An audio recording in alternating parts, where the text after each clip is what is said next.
You had mentioned in the book that you had actually heard, since we're talking about The Truth, which is, primarily an acoustic album, that you had actually been privy to a recording session, or just, I guess, recorded session Mhm.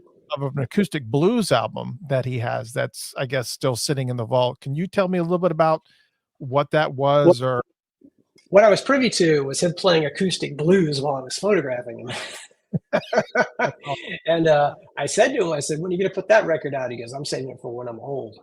And I'm like, the fact that he's thinking ahead like that, like, oh, yeah, I can do this now, but, I'm going to save it. So, yeah, that was a great shoot because I think we shot for, I wouldn't say an hour, but probably like close to an hour. And the whole time he was just playing a bunch of acoustic stuff. And the cool thing is the guitar pick that's on the inside of that. If you looked on the liner notes, there's a black a black pick that has a symbol on it, and it's a thin acoustic pick. That's the pick he was using when he was playing. He gave it to me after the shoot. wow, Yeah, that's fantastic. Because I mean, just having to be there and hear a lot of everything that's going on, between that and also you had also been like one of the few people on the planet to ever hear the song Mind Blow. And yep. I'm just like, you didn't really go too much into what that song actually sounds like. And I know we're not here to talk about music, but I am curious what the vibe of Mind Blow is like.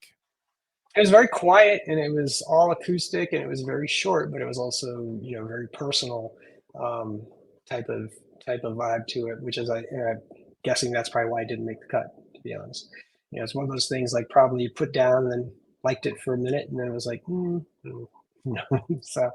But no, I felt really good to be able to hear it. He would bring me in now. So this is something I didn't know until seems fairly recently anyway.